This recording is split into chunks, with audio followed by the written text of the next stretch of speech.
Ambati Silks, Kanchivaram Saree Store, now in Vijayawada. Exclusive Pattu Sarees, Salwas and Lehengas.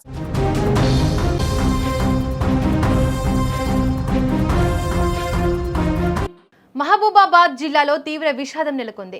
Maripeda మండలంలో పెళ్లిపీటలు ఎక్కాల్సిన ఓ యువతి విగత జీవిగా మారి బావిలో కనిపించడం స్థానికంగా కలకలం రేపింది.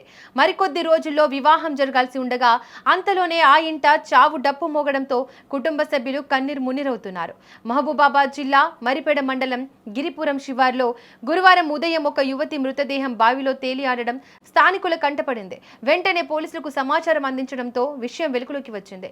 మృతురాలిని మండలంలోని ఇటుకలగడ్డ తండాకు చెందిన సంగీతగా పోలీసులు గుర్తించారు. ఇకపోతే సంగీతకు కుటుంబ సభ్యులు పెళ్లి నిశ్చయించారు. ఈ నెల 29వ తేదీన ఆమె వివాహం ఘనంగా జరగాల్సి ఉంది. ఇంట్లో పెళ్లి సందడి మొదలవుతున్న తరుణంలోనే సంగీత ఇలా బావిలో శవమై కనిపించడం పెను విషాదాన్ని నింపింది. ఈ ఘటనపై పోలీసులు అనుమానాస్పద మృతిగా కేసు నమోదు చేశారు. సంగీత ఆత్మహత్య చేసుకుందా లేక మరేదైనా కారణం ఉందా అనే కోణంలో దర్యాప్తు ప్రారంభించారు. పెళ్లి జరగాల్సిన ఇంట్లో మృతదేహం ఉండడంతో ఇటుకలగడ్డ తండాలో విషాద ఛాయలు అలుముకున్నాయి. కుటుంబ సభ్యుల రోదనలు మిన్నంటున్నాయి. ఇదిలా ఉంటే సంగీత మృతిపై కుటుంబ సభ్యులు అనుమానం వ్యక్తం చేస్తున్నారు. ప్రియుడు ఇంటికి వెళ్లిన సంగీత ఆ తర్వాత బావిలో శవమై కనిపించడంతో ప్రియుడిపై అనుమానం వ్యక్తం చేస్తున్నారు. రైట్, ఇక మృతికి సంబంధించి మరిన్ని వివరాలు మా రిపోర్టర్ మధు అందిస్తారు. మధు, చెప్పండి, సంగీత మృతికి సంబంధించి వాళ్ళ పేరెంట్స్ ఎలాంటి అనుమానాలు వ్యక్తం చేస్తున్నారు? పోస్ట్ మార్టం రిపోర్ట్ ఏమైనా వచ్చిందా? డీటెయిల్స్ ఏంటి మధు? Thank you Deepika. మరో వారం రోజుల్లో పెళ్లి ఉందనంగా తండా సమీపంలోని ఓ వ్యవసాయ క్షేత్రంలో బావిలో అనుమానాస్పద స్థితిలో యువతి శవమైంది. ఈ ఘటన మహబాద్ జిల్లా మరిపేడ మండలంలోని ఇటుకలగడ్డ తండాలో బుధవారం చోటు చేసుకుంది. అయితే మొత్తానికి ఇటుకలగడ్డ తండాకు చెందినటువంటి బుక్య వెంకన్న విడుదల కుమార్తె బుక్య సంగీత అదే తండ చెందినటువంటి పక్క తండ చెందినటువంటి అజ్మీర గోవింద్ కుమార్ అయినటువంటి అజ్మీర అరవింద్ 2 ఏళ్లుగా ప్రేమించుకుంటున్నారు. ఈ విషయమై తల్లిదండ్రులను ఒప్పించేందుకు గతంలో సంగీత తల్లిదండ్రులను ఒప్పించేందుకు పురులు మందు తాగింది. తాగి ఆత్మహత్యానికి అయితే చేసుకొని పోయింది.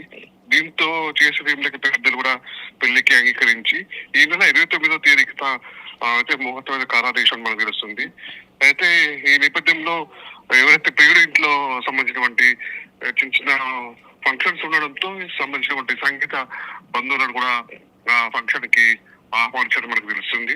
అయితే ఈ సంగీత ఆ ఫంక్షన్ కి నేపథ్యంలో అరవింద్ను సంగీత ఇద్దరు కలిసి బయటకు వెళ్దామని చెప్పేసి అక్కడి నుంచి బయటకు వచ్చారు. వీళ్ళు వెళ్తున్నప్పుడు కూడా చుట్టుపక్కల బంధువులు కూడా చూశారు వీళ్ళు ఇద్దరు వెళ్తుందని చెప్పేసి. ఇదంతా కట్ చేస్తే తెల్లవారుజామున మాత్రం మధు, బావి దగ్గర మరణించిన స్థలం దగ్గర అక్కడ మగవారి చెప్పులు కనిపిస్తున్నాయి. అదేమైనా సాక్ష్యంగా పోలీసులు తీసుకున్నారా? ఖచ్చితంగా చెప్పచ్చు. ఎందుకంటే ఫంక్షన్ జరుగుతున్న క్రమంలో కూడా సంగీత మరియు అరవింద్ కూడా బండి మీద ఇద్దరు యువతలు చెప్పకుండా బయటకు వెళ్ళారని తెలుస్తుంది. వీళ్ళ నేపథ్యంలో కూడా మరి ఆ చెప్పులు మరి ఖచ్చితంగా అరవింద్ అయినా మరి ఇంకా థర్డ్ పర్సన్ అక్కడ ఉన్నారా, అద్దెకి సంబంధించినటువంటి మరి ఇంకా మూడో వ్యక్తి ఉన్నారా, వీళ్ళిద్దరే అక్కడ వెళ్ళారా, మరి ఎవరు దీనికి కారకులై ఉంటారని చెప్పేసి యాంగిల్ లో కూడా ఉన్నటువంటి పోలీసులు సంఘటన స్థానానికి చేరుకొని కూడా మొత్తం క్లోజ్ టీం ద్వారా కూడా విచారణ చేపడుతున్నారు. అయితే ఈ సంఘటనతో ఇటుకల తండంలో మొత్తం తీవ్ర ఉద్రిక్తత దారి తీసింది. ఎందుకంటే చుట్టుపక్కల ఉన్న తండవాసు కూడా కోపొద్దులై కూడా మంచిగా ఉన్న కుటుంబాలను బయటపడేశారు. అనవసరంగా అమ్మాయికైనా అమ్మాయి సంగీతం చనిపోయింది కారణం వాళ్ళని చెప్పి కూడా కొన్ని చిన్న చిన్న సంఘటనలు అయితే జరుగుతున్నాయి. మొత్తం పోలీసులు భారీ బందోబస్తు మధ్య విచారణ కొనసాగుతుంది దీపిక.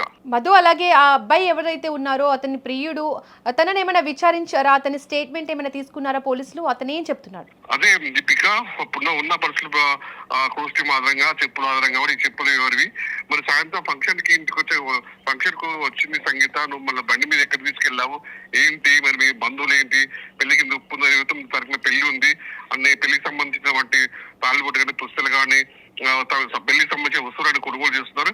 ఈ నేపథ్యంలో ఇలా ఎందుకు జరిగింది, మరి దీనికి కారణం అయ్యి ఉంటుంది, ముందు నుంచి వీళ్ళు పథకం ప్రకారమే వీళ్ళు ఇట్లా స్కెచ్ వేసుకున్నారా అనే కోణంలో కూడా దర్యాప్తు చేస్తున్నారు. మొత్తానికైతే అదుపు తీసుకుని కూడా అంటే ఎవరైతే గోవిందుడు కూడా వాళ్ళ కుటుంబ సభ్యులను కూడా కొంతమంది అనుమానితులను అదుపు తీసుకుని కూడా విచారిస్తారు. పూర్తిగా విచారించిన తర్వాతనే పూర్తి వివరాలు కూడా మేము వెల్లడిస్తామని చెప్పేసి కూడా స్థానిక పోలీసులు చెప్తున్నారు దీపిక.